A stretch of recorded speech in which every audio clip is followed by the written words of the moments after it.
collectively united and collective power. By definition, the rule of synergy means that we can both do together what we can't do individually, and collective power means just that.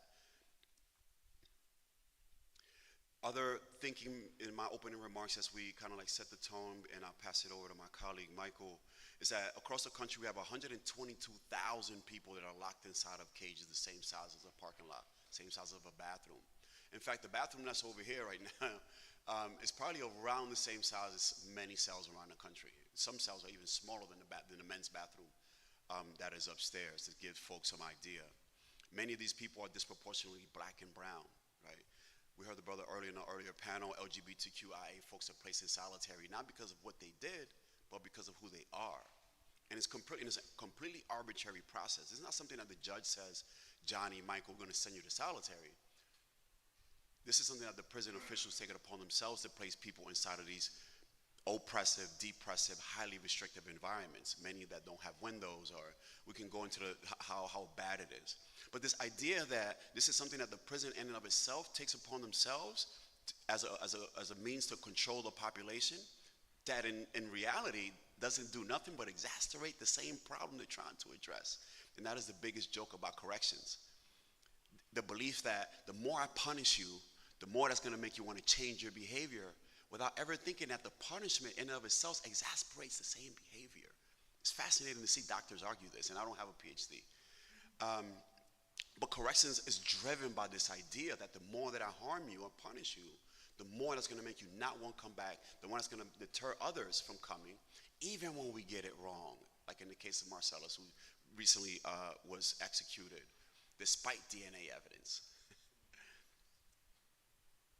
People who experience solitary are 60 to 80% higher risk of recidivism.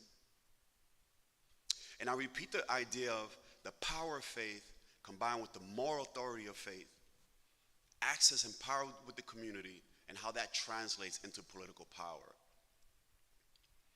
And we've had a lot of momentum. In 2023, we had an unprecedented wave of reform. Across the country, we had 138 bills across 31 states proposing severe limitations on the use of solitary confinement. And that includes Nelson Mandela bills. The Mandela bills are bills that seek to limit solitary confinement to 15 days, which is in line with United Nations and international standards about how we treat incarcerated people or people in custody or in carceral settings.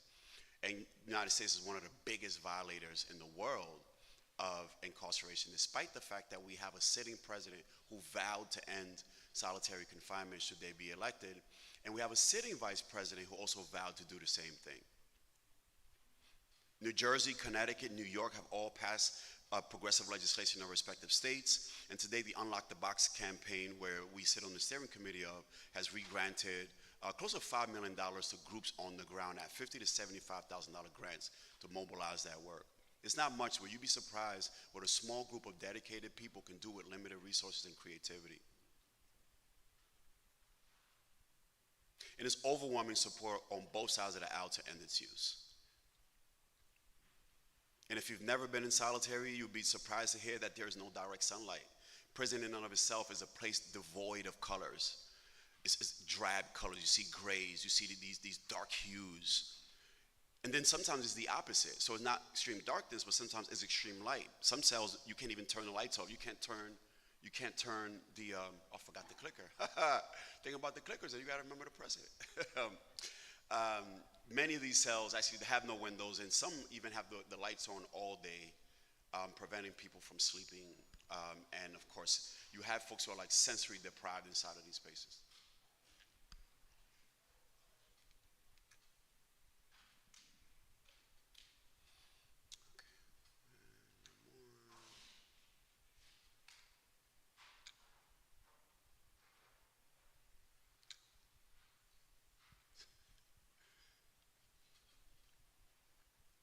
Which button is it on this clicker exactly? Is it this arrow? You would never not play PlayStation like 5 hours a day sometimes. Hold on. Can I get some directions? Sorry. Thank you so much. And thank you for your patience, y'all.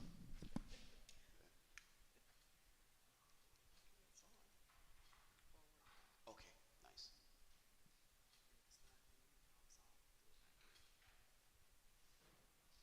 How about I just ask you next?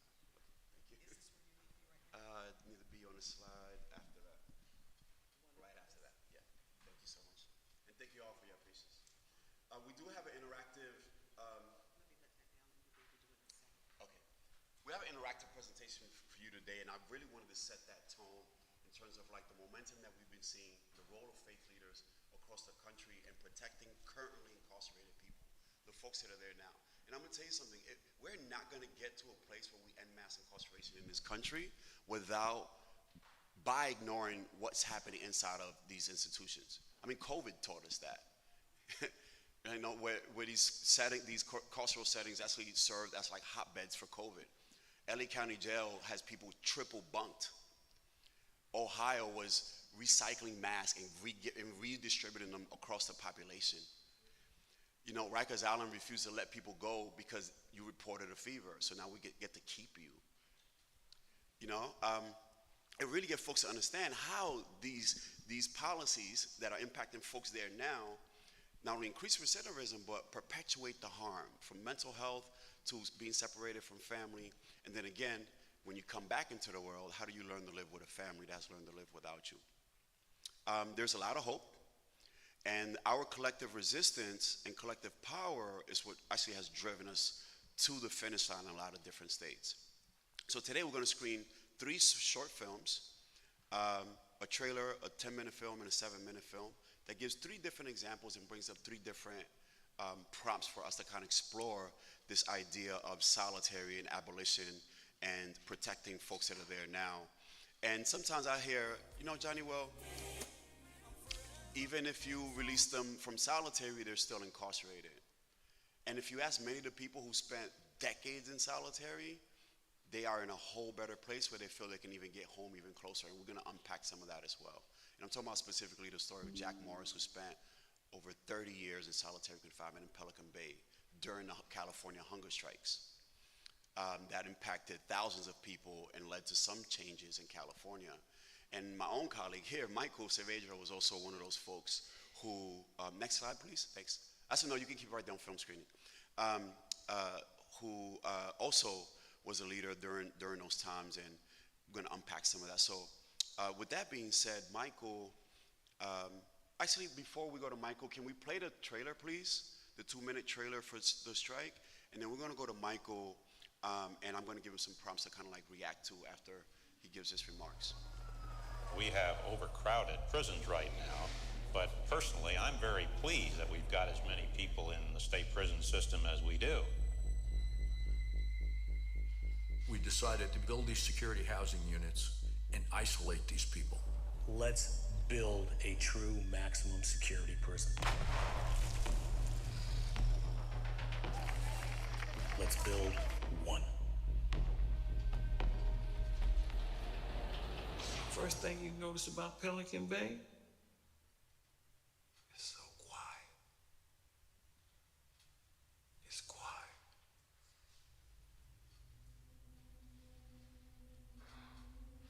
Being subjected to long-term sensory deprivation, I've been removed from nature and life. I had resigned myself to death in a windowless concrete box. How do you fight that? 30,000 inmates spread across more than half of California's state prisons refuse to eat their breakfast. Nowhere in the history of the United States had this ever taken place. I had not seen my son in 17 years. Somebody had to do something. And we built that door! What we gotta do? CCR's in some serious trouble here. They better address these issues. Your whole body is just shutting down, shutting down. I'm already dying inside of the shoe. So what you have to lose?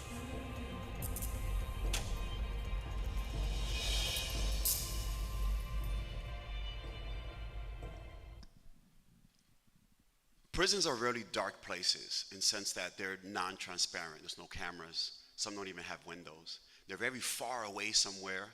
You ever heard of a prison, but rarely would you drive by one. And when you see a lack of transparency, you also see a lack of accountability. And I'm from New York years ago. We saw a young man, a 16-year-old boy named Khalif Browder, was pulled savagely out of his cell, thrown, kicked, beaten. Imagine if there was no video. People who are there now knows this happens regularly. So for folks outside, when we see it, we're shocked. So part of the movement is to shed light into the darkness out of prisons. Because when you have people who have nothing else to lose, and the only thing that you have left to be able to gain some semblance of humanity and power is to starve yourself and put your own body on the line. 30,000 people across California, 30,000 on hunger strike. We're not eating for days, months at a time. And people did die along the way. That says more about the environment than it says more about the individual. And with that being said, I want to bring Michael into the conversation to kind of help us explore this idea of collective power, collective resistance. You know, first of all, just set the tone for us. Talk to us about the California hunger strikes. Why did it start? You know, and then walk through some of the challenges, because I know the first one was successful to some standards, but it wasn't as successful as maybe you wanted them. Then the second one was successful. So just getting you to kind of react to that, please. Yeah, definitely. In California, it's a little bit different than most states. People are divided, or prisoners rather, are divided by race and also by geographical location, and also by if you are labeled as a gang member, right? So there's the politics of, you know, different races, racial animosity, especially in California, especially as being, you know, from a Latino or you know, brown. I'm indigenous, by the way. I'm Apache, so I don't really call myself Hispanic or Latino, but I'm thrown in that population, right? And in our population, especially like where I grew up in East LA, there was always battles between black and brown, right? Even in the streets, in the hoods, we had different, we had warring neighborhoods, right? Even though we all lived in the same projects together. And then there was the added generational racism coming from, like, you know, my dad, my uncle, when he would see us playing with black children, like, no, you ain't supposed to play with them. You know, all this other stuff, this negative racist attitudes, right?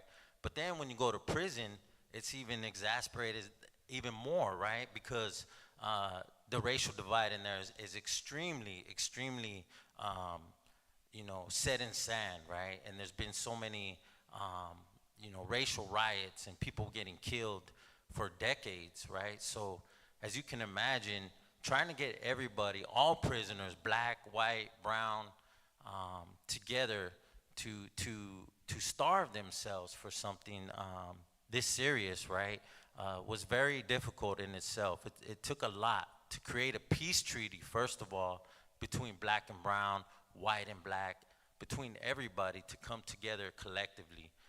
But also, given the background of California's use of solitary confinement and the construction of Pelican Bay State Prison, which became a model for all the supermaxes or security housing units around the country, right? Folks that have been in there for decades prior to the hunger strike, as Johnny had mentioned, like Jack Morris, who had been in there 30, 40 years. I had been in there 20 years as an adult and 5 years as a juvenile. So many of us had already spent decades when we finally came together and were like, what do we do? You know, what can we do? And folks thought about, well, we could probably, you know, do a strike like Attica or something, hold the guards hostage and demand our freedom, but we all know how that ended, right? And that only adds to the already demonization of us as being the worst of the worst, being violent people, and this is why we have to be kept in solitary, right? So folks also looked at, you know, the strike in Ireland with Bobby Sands, with, you know, different hunger strikes around the world and peaceful protests that have worked.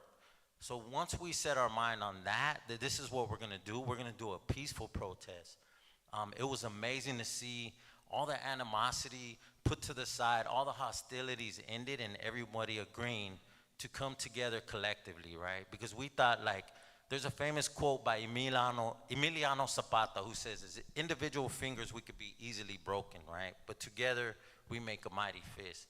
And based on that philosophy, we were able to organize over 30,000 prisoners across the state.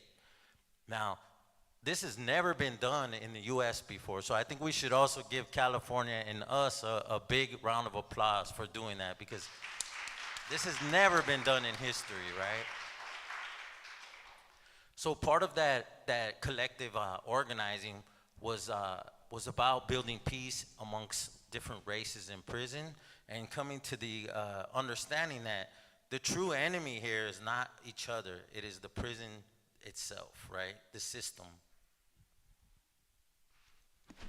I was thinking it was gonna go down more, but I'll give you some more prompts because it's like, you know, in New York I think across the country there's divisions in every setting, but yes, in California and dare I say Nevada is and Texas highly segregated inside. So to get people from different factions, sections, areas, whatever you call it, to be in the same room. You're talking about generational beef. Like your granddaddy did something to my granddaddy, you know? And I don't know you, but you're his grandson, and because of that, we just got beef, you know? And to see that unity was scary.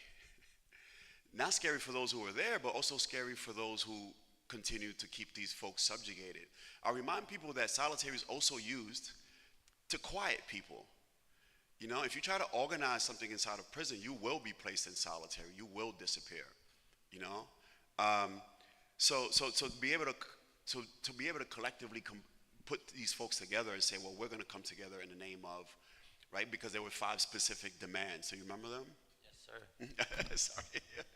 Of course, it was for better food, right? Better living conditions, but also due process. The end of group isolation, locking up folks based on their race, like race-based lockdowns.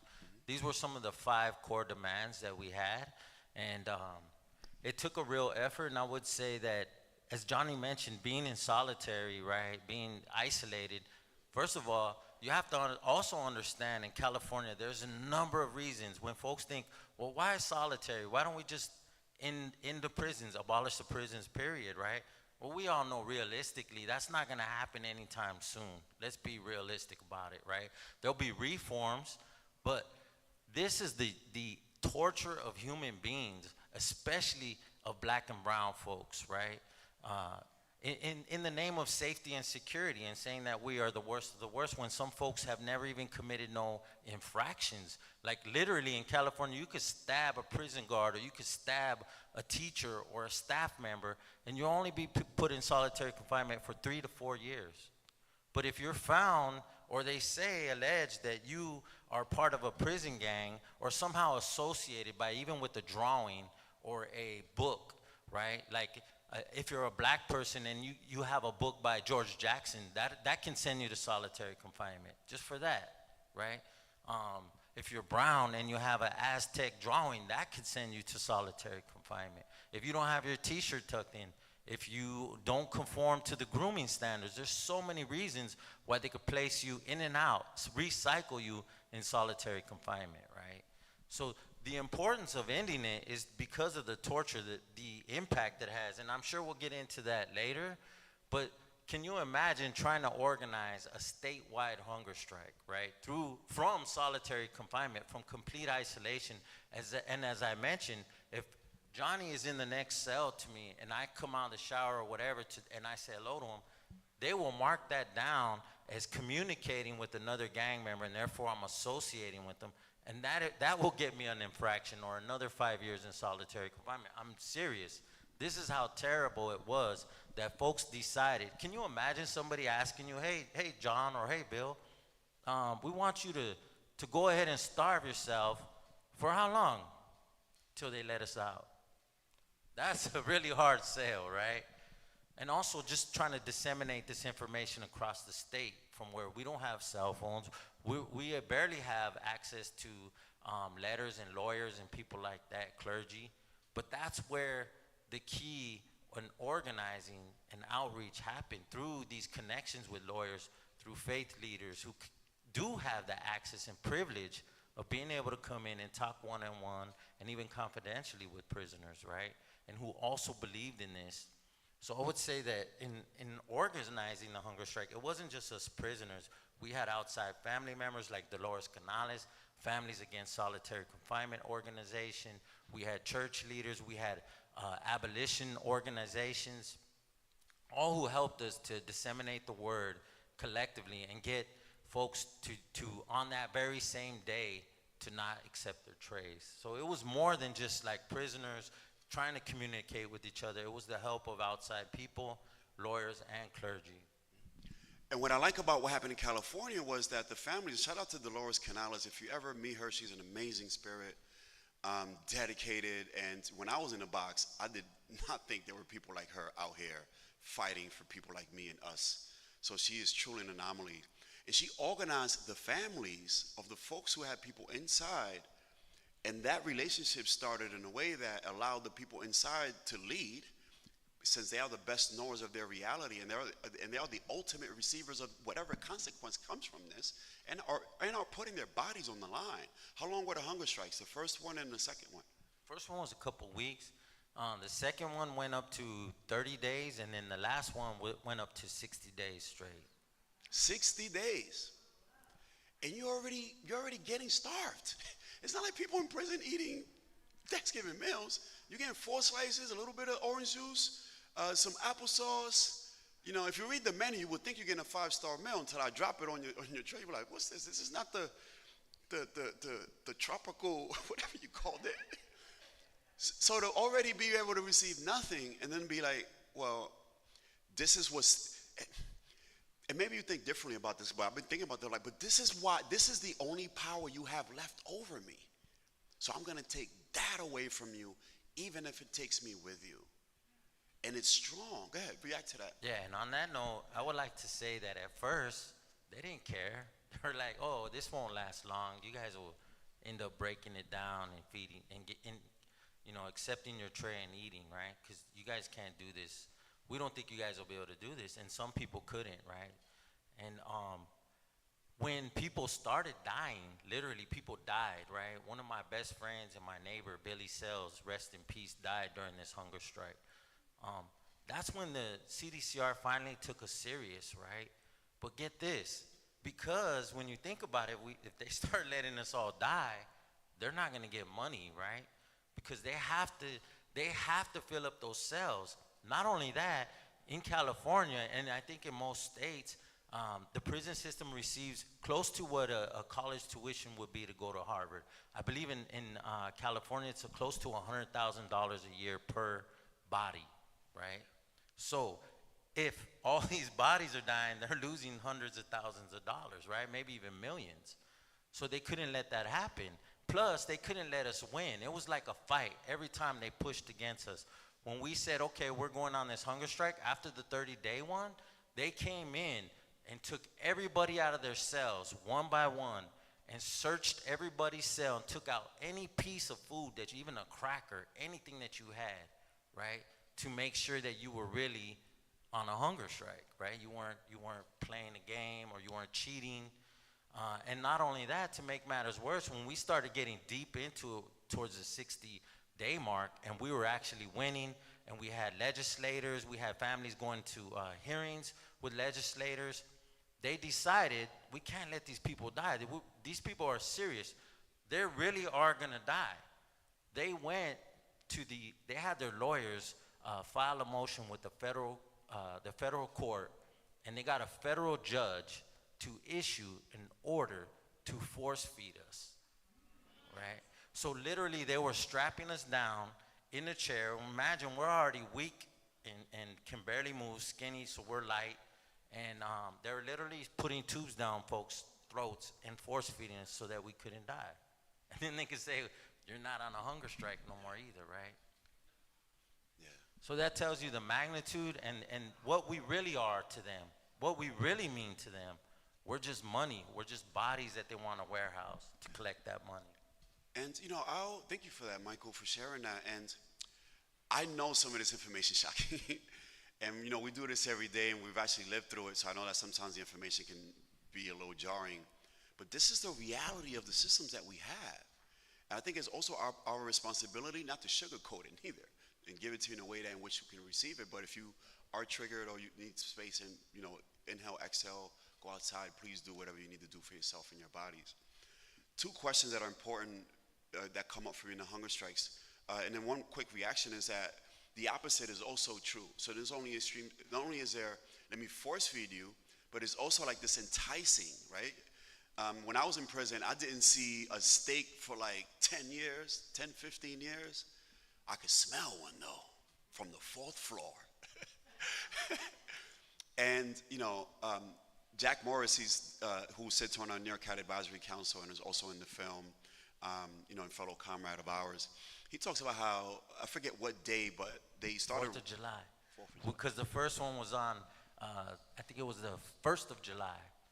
And when the 4th of July came around, I don't want to ruin the film, but yeah, they brought the fixings, right? They had burgers, they had ice cream, they had cake on there, big old chocolate cake. They made sure to fatten up all the trays, and they were like, you sure you don't want to eat? We'll give you 2 trays. Just go ahead. You can eat all you want. Just take whatever you want. And they're literally at your door with all this food cart with all these trays of food. But nobody accepted a single tray on the 4th of July.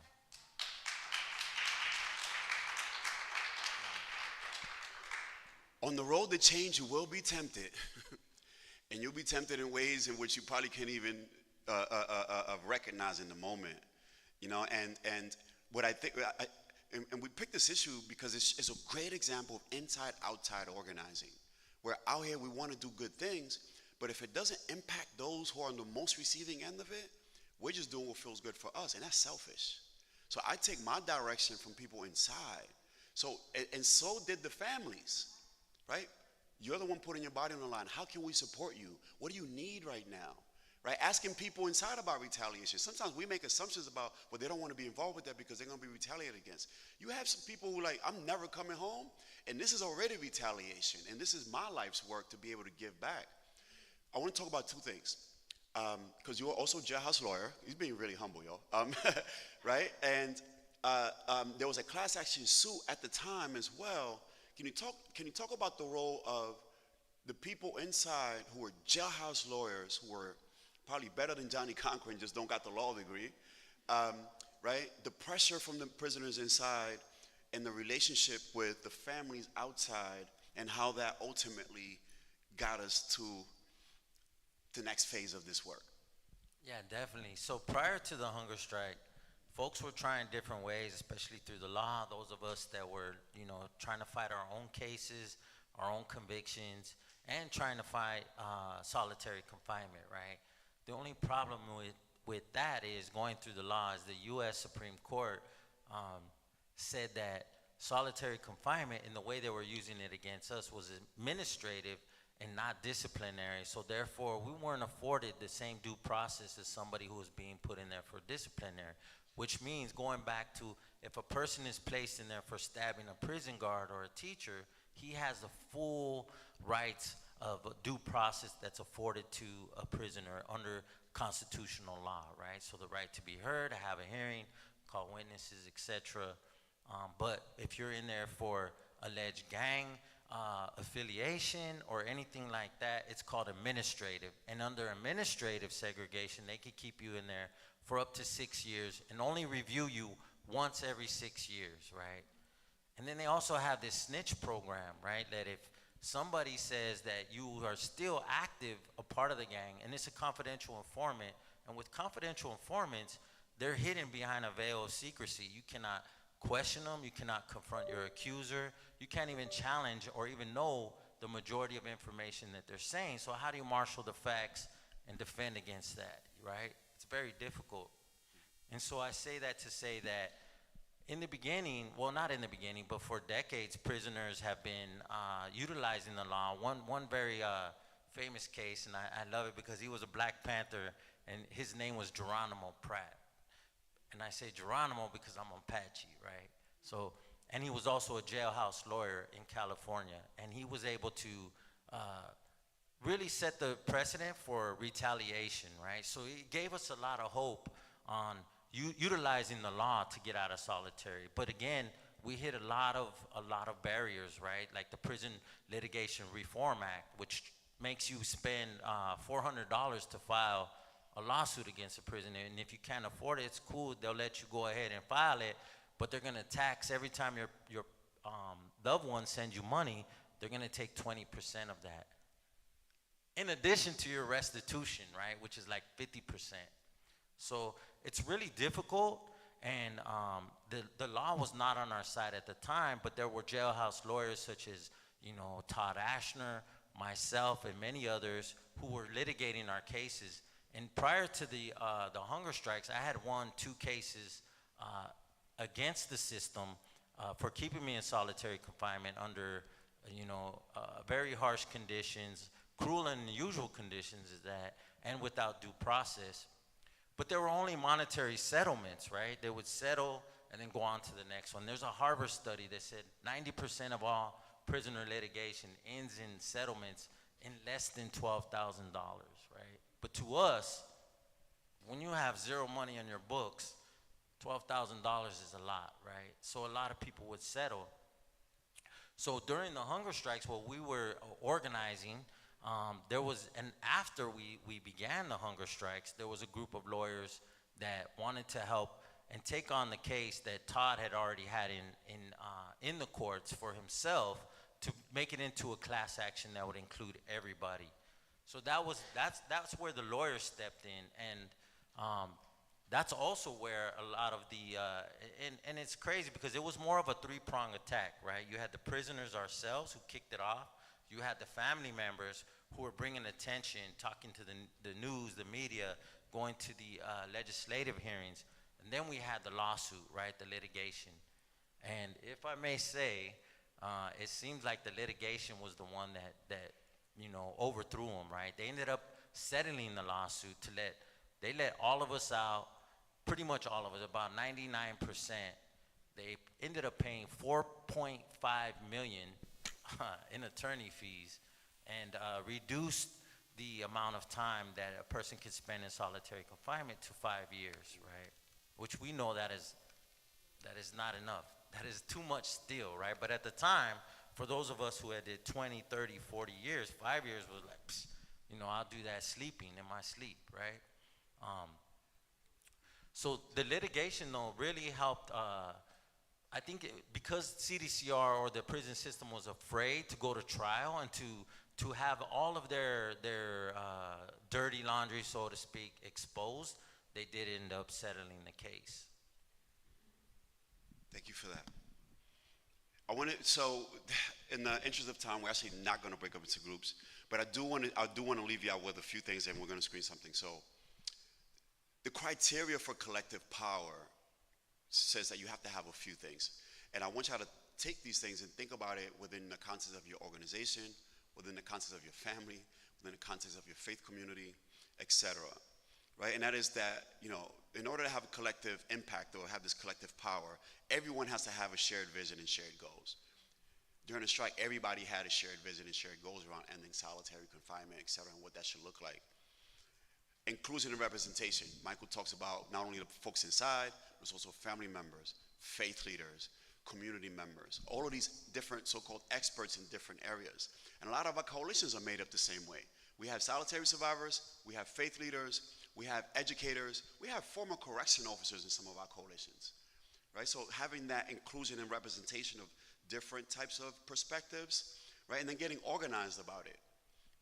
When the folks inside are thinking, how are we going to get 30,000 people not to eat, and I can't talk to somebody who's on the other side of the state, how can we connect with the family member and resource the family member to be able to get the message over there? And mind you, the family members are also placing themselves at risk because you're helping people inside to organize. I'm sure there's a charge for that somewhere. If not, they will come up with one, right?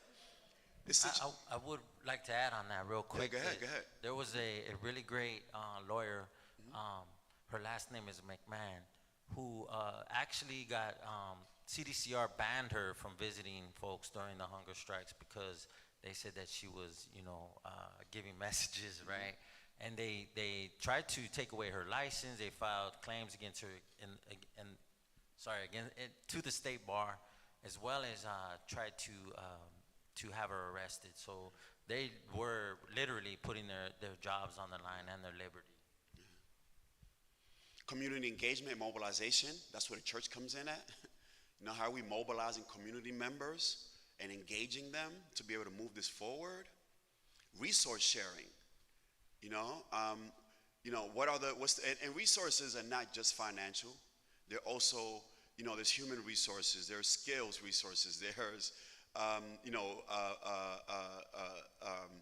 different relationships and networks, and how we all pulling all of our collective resources together to call from.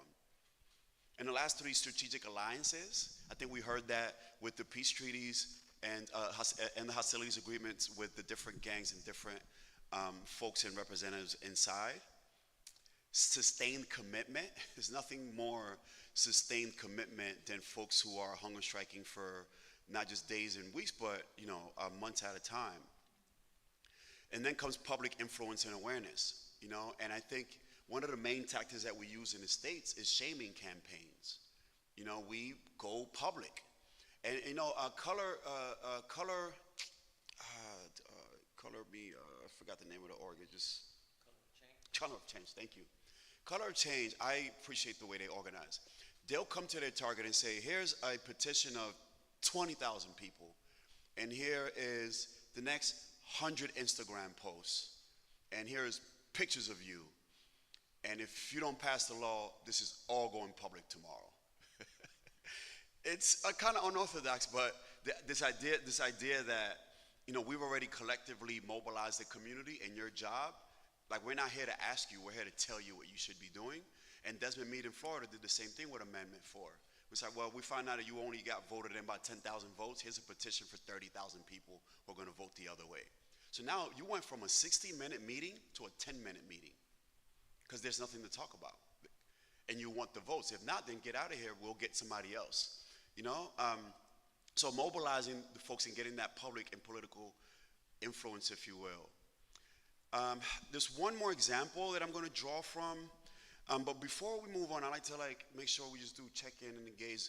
Do any folks have any reactions to any comments around the hunger strikes and that collective power and some of the relationships inside, outside, and things like that? Any reactions, questions, anything come up for anyone?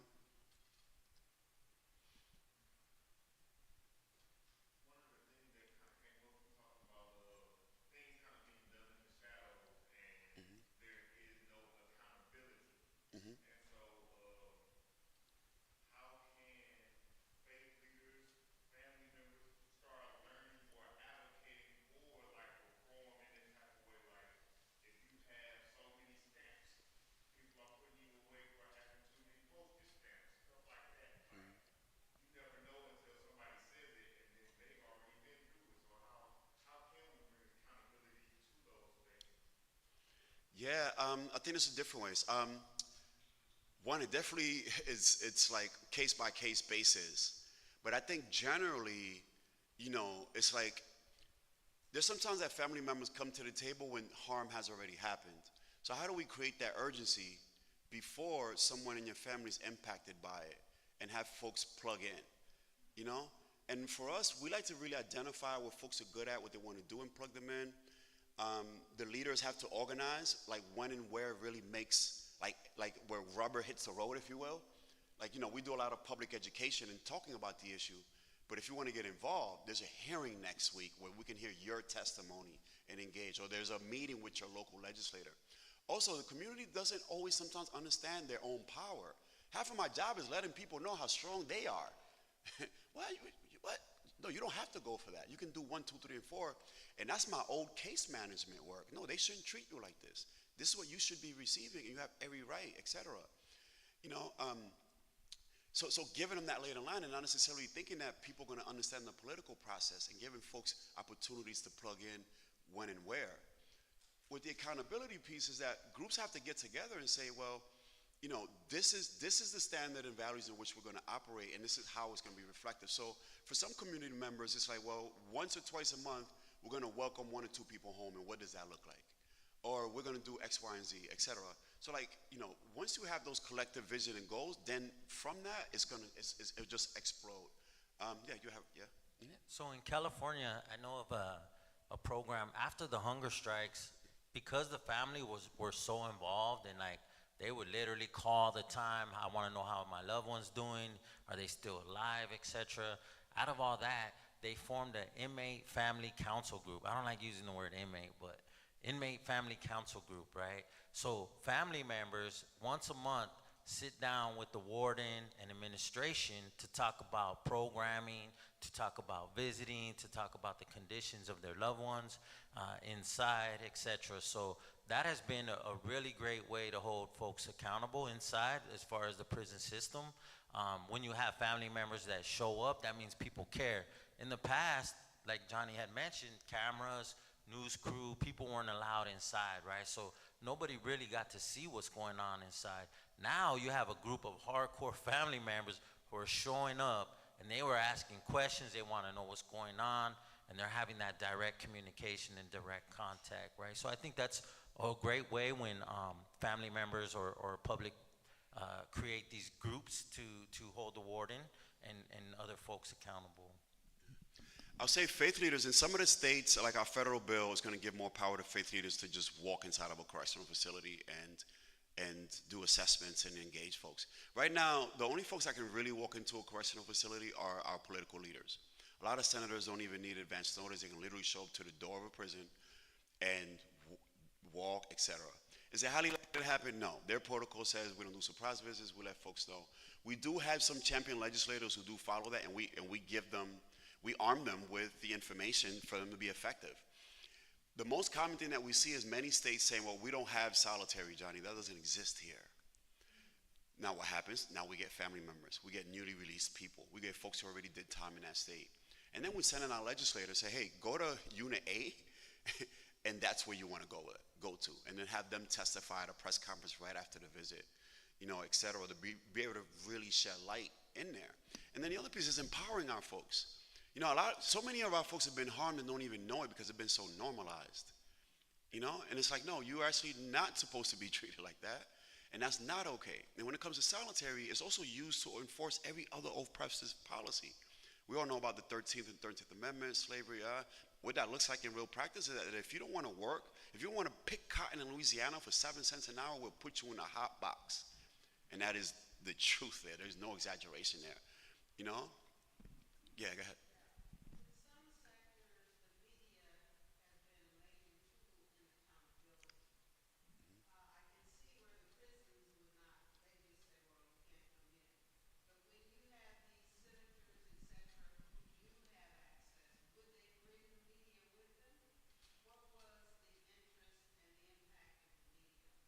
So the media goes with them, but they usually wait outside. The senators definitely go in, and we try to set it up to where the folks get debriefed immediately coming out of there. So we set up press conferences immediately after legislative visits, and we invite folks to sit in. We kind of know what their report is going to be because we feed them the information as to what to ask, where to go, and what kind of cover up they're going to try to do. And honestly, almost every correctional facility in this country has something to cover up, one way, shape, or form. Yeah, a lot of times, yeah.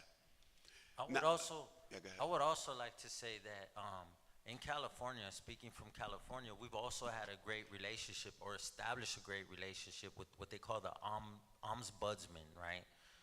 They are supposed to overlook and hold them accountable for violations. And typically in the past, the ombudsmen were just, they were just the same. They're still getting paid by the state, right? So like they wouldn't do anything. But now that we put more pressure on them, and that's what I think folks can do is put pressure on the ombudsman, and also like for our litigation, we have like a watchdog or it's called a monitor, a court-appointed monitor who goes and regularly and checks to make sure everything that the settlement agreed to, that they're following that, right? So that's another way as well. And a lot of our bills actually have oversight built into it. So New Jersey, for example, shout out to New Jersey and Connecticut, because when we won in those states, we were able to place people who've been impacted by solitary in the ombudsman's office. So in New Jersey, Nafisa Goldsmith, who did a ton of time in solitary and also prison, is now in a professional government role overseeing the same department that once oversaw her. Barbara Fair, the mother of a young man who also passed away while in solitary in Connecticut, now sits on that oversight committee. So we think that part of shifting power in this country is to make sure that we're not only empowering our people, resourcing our people, educating our people, but also nominating and ensuring that our folks get put in positions of responsibility, not power, where they're able to make the decisions. And in our perspective, those who've been most harmed by the issues are best equipped to come up with the oversight solutions that's needed to be able to effectively implement the bills that we are effectively passing. I have one more real quick, John. Sorry. There's also, in California, we have Disability Rights California, right? But I believe there's disability rights all across the nation. They have unfettered access. They have federal permission to go unannounced into any facility, jails, prisons, hospitals, etc. So I would also suggest organizing with those groups who do have that access to go inside unannounced and hold folks accountable and get information. Nice. I know that our time changed a little bit. We're running up on time, if not already over. Can I have someone just give me a quick time check so I have it here? Minute, 2? 5 minutes? Great. So that's more than enough time. So I definitely have some action steps, and we're not going anywhere. We're going to hang out, and we'll be here, you know, for the duration of the conference. So don't want to create a scarcity thing here. Nothing but abundance. But we do have some calls to action, you know, and as we think about, like, you know, so much of this work is just finding out what speaks to you and plugging in. And I tell people, plug in anywhere, just plug in, you know? And you don't have to be eloquent. You don't have to be this, that, and the third. You know, you just have to be passionate about the work and think about whatever you bring, and that's it. You know, Fran Gatellas in New York, she leads the Granny Brigade. Fran is 89 plus years old, and she bakes cookies for every rally, and she shows up to every rally. I've missed a few rallies. Fran has not missed not one rally. When I think about not coming to rallies, I think about Fran and how I should be up there and out there, you know? So it's really about recognizing what you have and then making your contributions available for the coalition, you know? So I'll just quickly name, if we can go to the second to last slide, please. And in terms of communication, I'll send these slides to the organizers.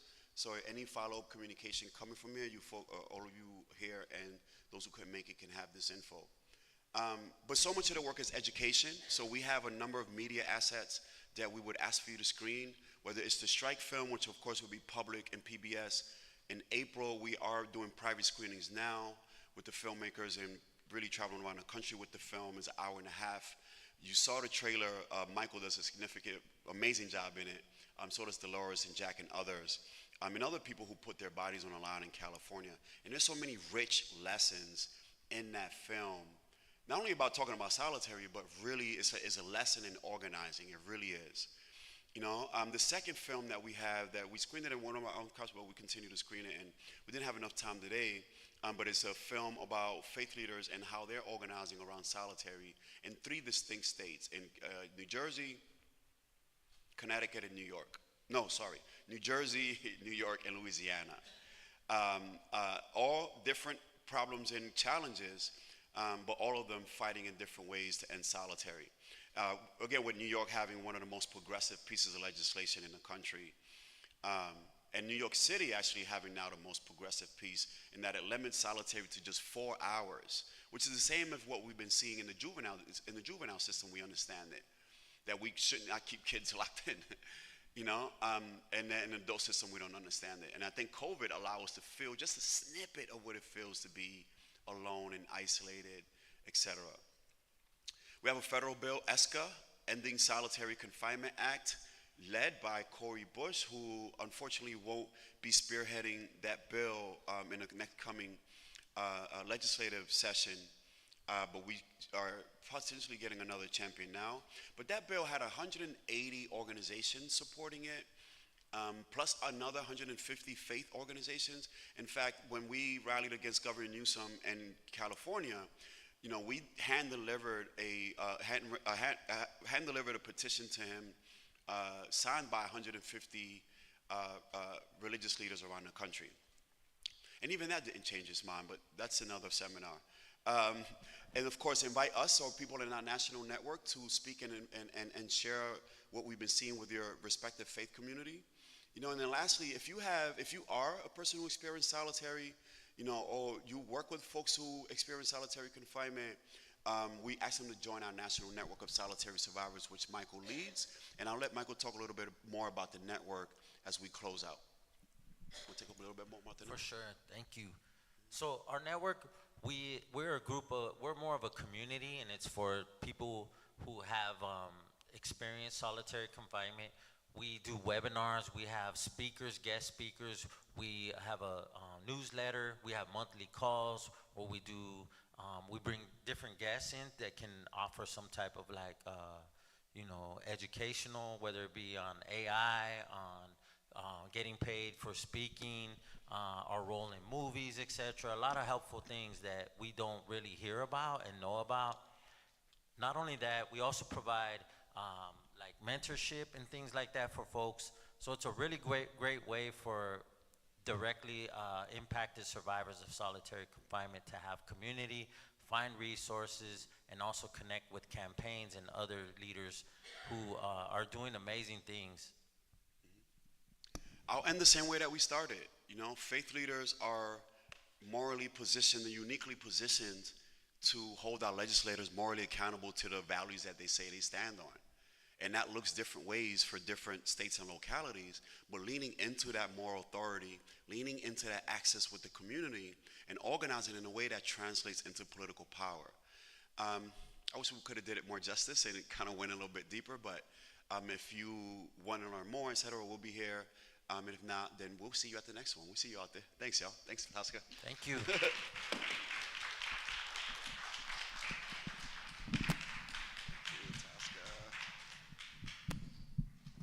Thank you all so much.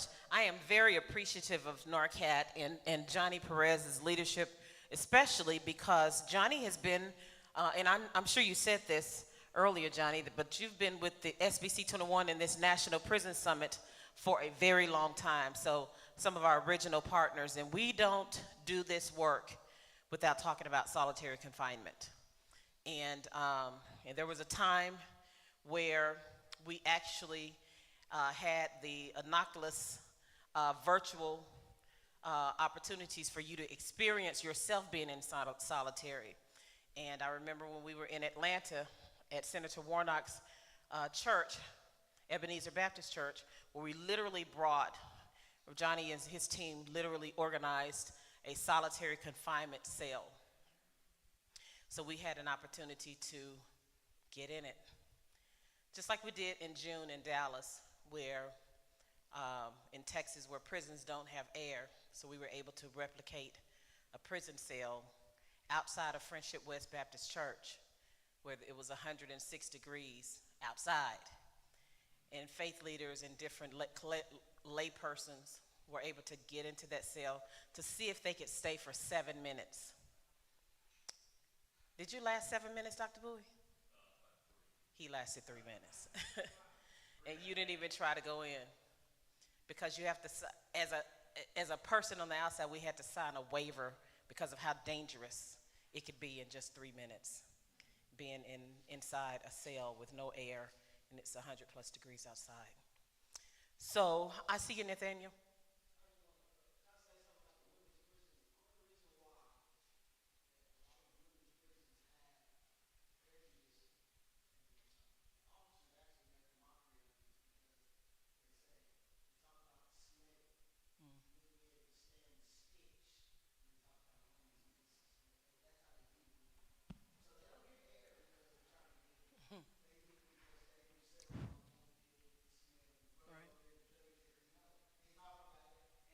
To the other prisons and talk about, I mean, they really devalue the women. Right.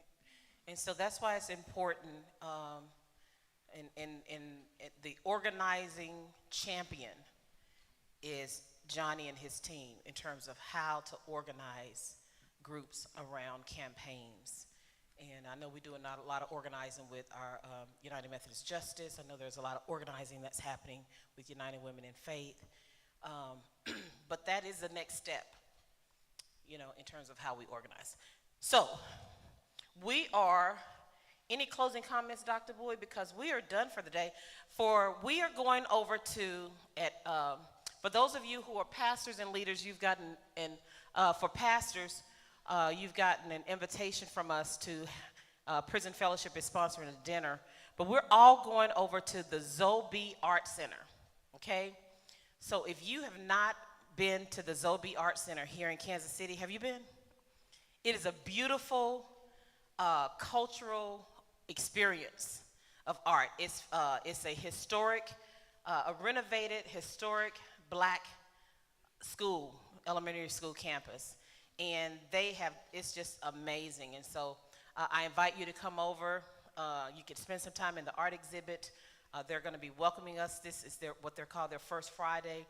And so we have a reception planned, and we will be giving out and celebrating individuals in the Kansas City, Missouri area who are doing this work with what we call the Impact Awards. So we'd love to see you this evening.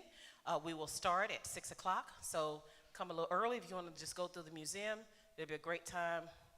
If you choose, you could stop by their bar. We don't have a bar, but they got one. And we'll feed you some light, heavy hors d'oeuvres. Thank you, Tosca. Thank you, Johnny and Mike. Can we give God some praise for Johnny and Michael? Thank you for your work. Before you all leave, if you give me about 7 minutes, I want y'all to hear the 5 minutes. I want y'all to hear the history where this National Prison Summit first started. And just so happen we have a historian who's here with us, Brian Robinson. So Brian, come on up. He's at St. Mark Church. So Brian, give us a brief history about how this started. Wow. Again, I'm Brian Robinson from the St. Mark United Methodist Church in Wichita, Kansas. 2013, we have our humble beginnings of the National Prison Summit. One of our members, David Wilkinson, had a conversation with Dr. Allen, and Junior Stotson was our pastor at that time, and just through a conversation with Dr. Allen, this was birthed. We had about 125 participants at our first summit, so thank God we're still doing the work, amen? But our prison ministry had been doing visitations inside the walls, but now God has spoke to us, said, what are you guys doing when the people come out of jails and prison? So now we're embarking on a capital campaign for 2 transitional homes that will house 24 men. Praise God.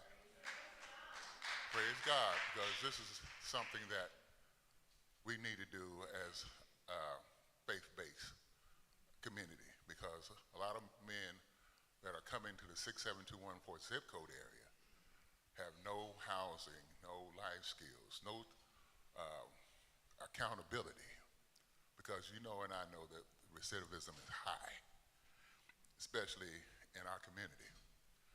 And so what are we going to do? What are we doing to keep the recidivism down? We got to give them life skills, accountability, because we know Ray and Pookie can't go back home once they come out of 10, 20, 30 years of incarceration, because the mindset is not there. The increment back into the family with the children, grandchildren, those type of things is overwhelming. So we have a newsletter. I got just a few to pass out, because again, we need raise $5 million. It's going to take about $2 million to get the 2 houses built, but we need $5 million to sustain it for the next 5, 10 years. So as we get that going, you all know we got to have some money. Amen, somebody. Amen. It's not just take 2 infused, it's going to take all of us. Because our plan is, once we get this done, we can start working with the women. Amen. Because we got homes and things for men, but we need to start doing things for women. So I'm going to start passing these newsletters out, okay? Thank you. Thank you, Brian. Let's give God some praise for the initiate. I mean, it started 2013, and here we are, 2024. How long is that? That's 21 years? Wow. That's 21 years, right? Yeah. Well, thank you, Brian, for sharing, and looking forward to seeing you all back tonight and to have some fun and celebrate people doing this work. All right, you may be dismissed. Bye-bye.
The world that we live in is not evil. However, there are evil things that happen in this world, and they are diabolical.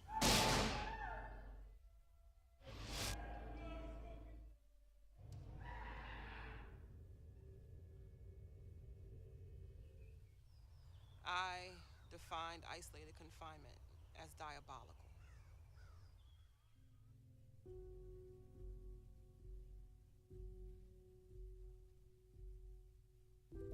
In 2021, 142 bills were introduced in 35 state legislatures to restrict or end solitary in prisons and jails. The National Religious Campaign Against Torture is working to resource and organize communities of faith and solitary survivors to arise in a moral call to end the torture being carried out in our names each and every day in hidden corners of our prisons, jails, and detention centers. The experts, those of us who have lived the torture of isolated confinement, are leading the charge, and together, all of us have a role to play.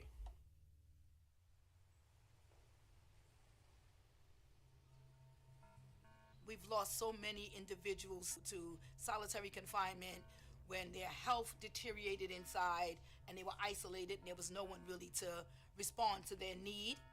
And if you're isolated in solitary confinement, you get no access to anything. No legal access, no access to programs, no access to family visits. Everything is taken away from you, right? You're already taken away from your community as a person who's been arrested, right? But you're not giving them the opportunity to reach back to the community to try to make an amends to whatever the situation was. And adding solitary confinement to that really puts a padlock on your access to community and legal services and all of the above. Live on the $1 Million Steps in the capital of New York State. What do we want? Justice! When do we want it? Now! When do we want it? Now! When do we want it? Now! Not now, but right now! Not now, but right now! Not now, but right now!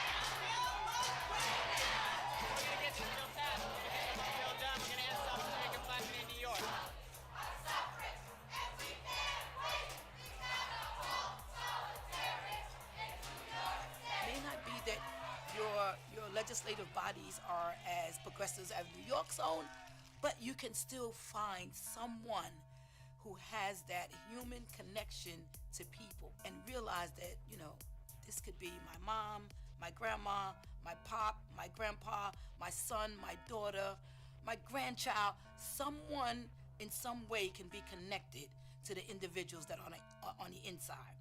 And I found, for me, talking in different houses of worship, right, and sharing the work that we were doing around solitary confinement, I would then get people to come to me afterwards and say, my son is incarcerated, on a whisper. And I would say, you know what? You need to be the voice for your son. My husband has been incarcerated for 25 years and they don't know in the church. You should tell the church. That's the only way you're going to be best supported, to really get your loved one the support that they need. If it doesn't come from the outside, it doesn't happen. So just things like that is where you can begin to really talk to people and engage people with whatever the issue might be. This is definitely a human rights issue that we're dealing with. It has certainly changed me personally. Before I got involved with the HALT campaign, I had no idea what was going on in our prisons and jails. And I'm embarrassed to say that. I should have known more. At our congregation, we continue to meet on the 23rd of the month to remember those who are in solitary. And we're not a big group, but I ask them, how does this directly affect you? What does it mean to you to come every month to remember those in solitary? I mean, we're not out on the street corners, we're not, converting people, but it is doing something to us personally. And I was really amazed. They were telling me how they share with their family and friends that they do this every month. And then that fosters a conversation about our criminal legal system and what people are suffering. And so I guess it's like that stone that you throw in the pond and the ripples just keep on going. I had dreams as a young person, and they weren't to be an incarcerated person. They weren't dreams of being in solitary confinement, right? They weren't dreams of self-harm.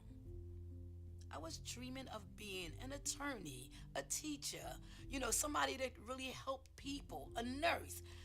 However, I knew that God had instilled those dreams in me to become that person. And God guided me. And He allowed me to use my voice and my experience to tell stories like I'm talking about today. My own experience mostly, right? To help people understand the impact that incarceration, isolation, and degradation has on the human spirit. It really took that spiritual connection for me to be able to say, I can make it out of here. I can make it out of here. And what do I want to do when I get out of here, right? I really want to help people understand that we make mistakes, but we are not those mistakes, and we should not live out the rest of our lives in that mistake. People should not die because they made a mistake. So many people have died in solitary confinement, either through their own self-harm or through other neglects of the system. We can become the people that God created us to be, loving, caring, sharing, productive members of a community that could then help the community thrive.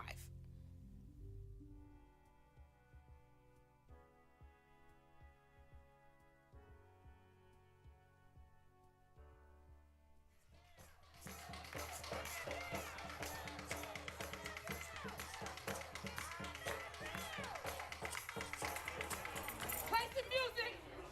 Let's dance and shout. And let's let the governor know that we ain't here and we ain't leaving without a signed bill. I know that's right. And if he don't sign it, we still gonna get it done. We'll be on his back with implementation to make sure that they stop this horrific practice in this state. That's right. Because we, the people of this state of New York, no longer want it. New York Governor Cuomo today signed a law that fundamentally changes life behind night bars in New York. It effectively ends the use of long-term solitary confinement in prisons and jails. When we think about the worst thing, not that we've done, but that someone else has done, or that you've heard or you're aware of, the worst, measure that by the good. The good always outweighs the bad. There's so much good. Everybody can do something. And no matter how small you think your effort is, it matters. It matters to the person who spends 23 to 24 hours a day alone in a cell, usually with not much to do but count the cracks in the wall, sometimes for only a week or two, many times for months, for years, even decades. So anything you can do, no matter how small you think it is, matters. You can write a letter to a legislator. You can talk to your family about it. You can talk to a friend. When we started in New York, we too were all overwhelmed by the enormity. I mean, at that time, oh my gosh, how many people were in solitary in New York State? It was thousands.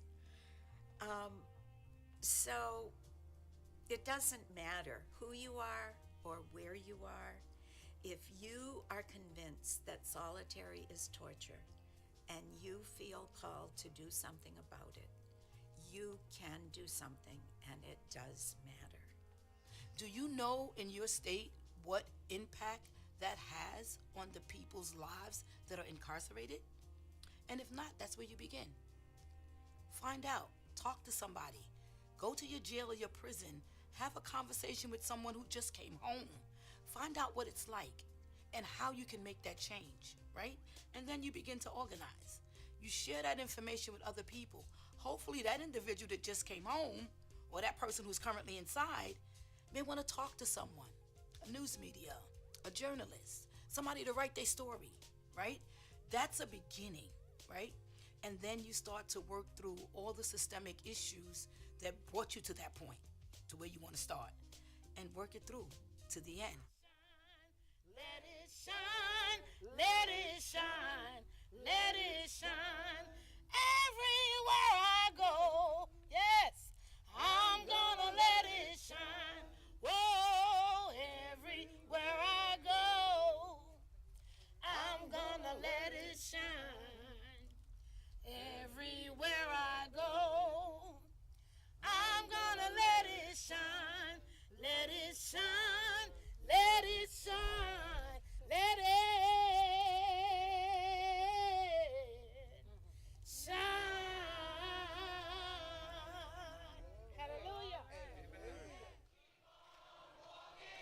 Keep on talking, gonna build a brand new world. Ain't gonna let solitary turn me around, turn me around, turn me around. Ain't gonna let solitary turn me around. Gonna keep on walking, keep on talking, gonna build a brand new world. Ain't gonna let somebody turn me around, turn me around, turn me around. Ain't gonna let nobody turn me around. I'm gonna keep on walking, keep on talking, gonna build a brand new world. Amen.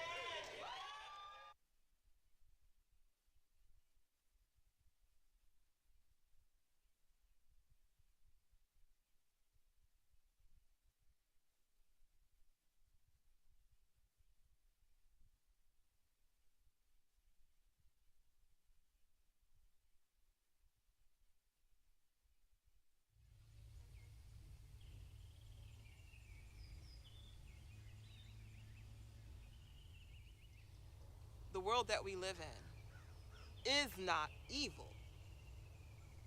However, there are evil things that happen in this world, and they are diabolical.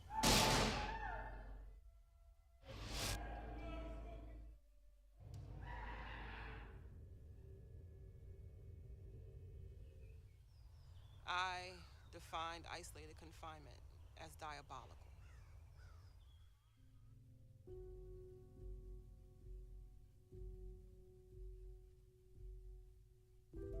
In 2021, 142 bills were introduced in 35 state legislatures to restrict or end solitary in prisons and jails.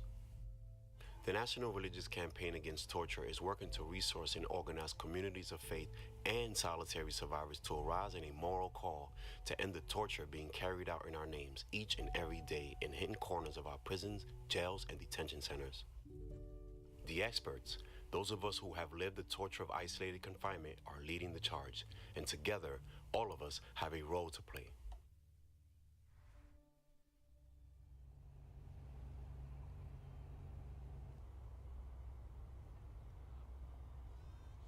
Good evening again, council members. Reverend Alexis Anderson, East Baton Rouge Parish Prison Reform Coalition.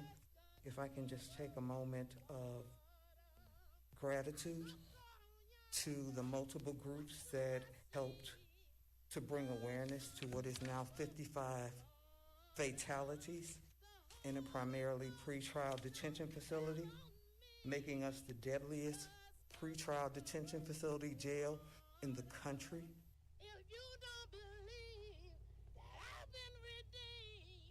We citizens demand accountability. We're standing here in unison and solidarity with the brothers and sisters who are behind that gate. This is an opportunity for us to put a face to incarceration so that we can see it's not just Kiana or it's not just Raymond, it's someone of you who are in this audience, and we are all impacted by it. It's very hard for me to stand here before you today, knowing that in that facility behind me, I lost one of the greatest loves of my life. And to think of him in a cell where I wouldn't even want a dog, and where most of us would storm the building if there was a dog being subjected to that. We can use our common sense to understand and know that this is not right, that this is not justice. Only way to come against hate is with love, and love is unconditional. And the only way to fight for human rights is to fight for it for every human, no matter what. Help us to recognize that the inherent dignity of all members of the human family is the foundation of freedom, justice, and peace in the world. No one could have told me at the age of 17 that I would be sentenced to a life sentence. But thank God for change. Amen. So on the behalf of my sisters and brothers who are incarcerated, thank you for believing that they are worth more than the mistake that they made. Amen. Amen. Good morning. My name is Reverend Alexis Anderson. I represent the East Baton Rouge Parish Prison Reform Coalition. I am also the chair of the Faith Subcommittee of the Louisiana Stop Solitary Coalition. In East Baton Rouge Parish alone, we have had over 44 deaths, and a disproportionate amount of those since 2012 have involved interaction with the solitary confinement system. My name is Kiana Calloway, and I am also a survivor of solitary confinement. Last year, we passed solitary confinement for pregnant women. This year, we're trying to strengthen that bill to add people with severe mental illnesses. America has been held by gatekeepers, and that's what the capital is. We have to walk into that space and be resilient and be honest and be transparent and give them the facts, because they don't know. You know, they don't know. I've probably served over 150,000 hours of incarceration, and probably 17,000 hours of that was in solitary confinement. So the power is not just impacted people. The power are impacted people, their friends, their families, and their allies. And that's what we are. We're a coalition of impacted people, friends, families, and allies. And it's all over the world. Look at the pros and look at the cons. Weigh it out, and try to figure out if you believe that anyone deserves to be in solitary confinement.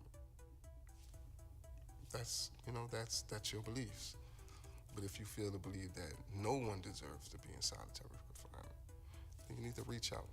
You need to get in contact with your local coalition member, your local church that's influenced with this, or even start your own campaign. Over 80,000 people today, over 80,000 people in the U.S. today is probably trapped inside of a solitary cell.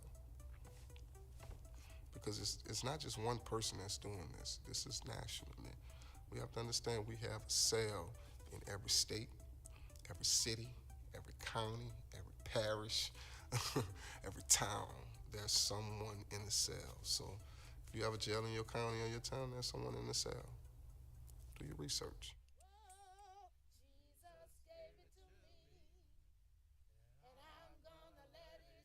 Today, as we speak, people have walked out of this facility.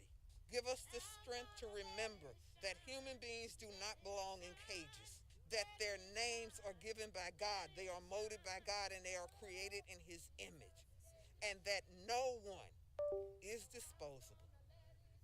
This is our prayer, this is our assignment, this is our calling.